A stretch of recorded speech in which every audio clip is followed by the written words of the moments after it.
Hello, welcome to the News English Alumni Radio and Television Station. Here comes some news today. Currently, the outstanding balance of credit extension for customer-related person is up to 25% of the equity capital of a credit institution.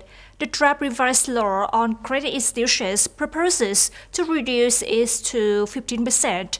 Total funding for a client is also reduced from 15% to 10%. The scale of equity capital of credit institutions has increased rapidly from 2 to 10 times compared to 10 years ago. This means that the absolute balance of loans to a customer or to a group of related people also increases many times, potentially posing a risk in banking activities. Therefore, the law needs to be revised. However, a gradual reduction is required. Currently, businesses are in dire need of capital to recover growth. A sharp decrease will make it difficult for businesses to find alternative sources of capital from banks, especially for projects that require large capital, such as infrastructure projects. In addition, experts also recommend that there should be solutions to promote other medium and long-term capital mobilization channels through the stock market, capital contribution to buy shares and bonds, so that businesses can reduce their dependence on bank loans. On July the 13th, in Đồng Nai, the Department of Health and Environmental Management Ministry of Health held a workshop to assess the actual situation of organization and capacity of health workers at labor establishments. Through a study by the University of Public Health on the status of occupational health workers in some enterprises in 3 provinces, Nghệ, Bắc Ninh, and Đồng Nai in 2022, occupational health workers, mainly nurses, doctors, account for a small proportion. Only 43% of occupational health workers meet the requirements of medical expertise and have a certificate of occupational health.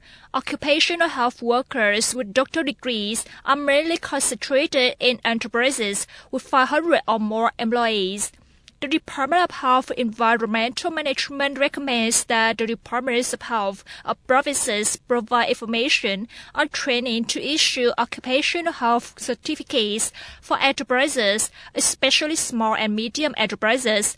Enterprises create conditions for occupational health workers to participate in training and improve their professional capacity. At the workshop, a number of new contents in the revised law on medical examination and treatment related to occupational health were also implemented in agencies and units.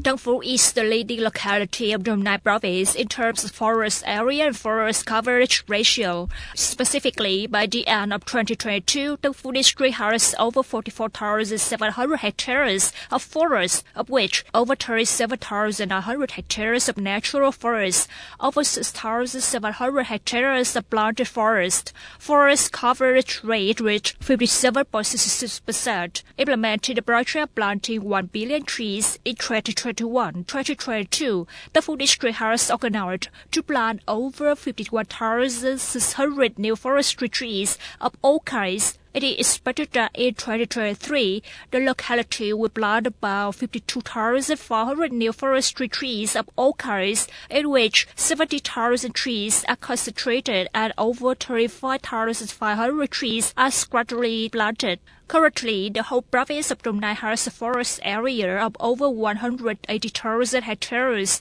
in which special use forest accounts for 57.9%. Protection forest accounts for 22.4%, production forest accounts for 19.7%, the rate of forest coverage rate 39.24%. On July 13th, South Korea's top diplomat Park Jin said his country is seeking to strengthen its partnership with the Association of Southeast Asian Nations, ASEAN, with the goal of bringing the relationship to a comprehensive strategic partnership next year. During a meeting with ASEAN Foreign Minister in Jakarta, Foreign Minister Park said Seoul plans to deepen and expand South Korea's partnership with ASEAN through the Korea-ASEAN Solidarity Initiative, abbreviated KISI. KISI is the Korean government's diplomatic initiative towards the ASEAN region, calling for enhanced communication and strategic cooperation for richer peace and stability. The initiative, which was finalized 3 months ago, is a key component of South Korea's Indo-Pacific strategy announced last November. Speaking at the summit yesterday, Mr. Park said, part of these efforts will culminate when the two sides establish a comprehensive strategic partnership next year on the occasion of the 35th anniversary of dialogue relationship. Within the framework of the 39th summit between the European Union, EU and Japan on July the 13th, the two sides agreed to establish a strategic dialogue to jointly respond to the challenge to peace in the Indo-Pacific region. Speaking at a press conference with European Commission EC President Ursula von der Leyen and Japanese Prime Minister Fumio Kishida after the conclusion of the conference, European Council President Charles Michel said the two sides are taking another step forward in security cooperation.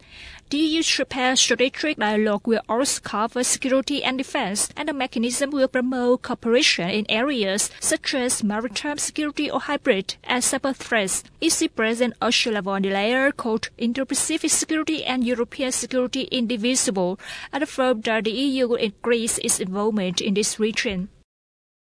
That's all for the news English for today. Thank you for joining us, and goodbye.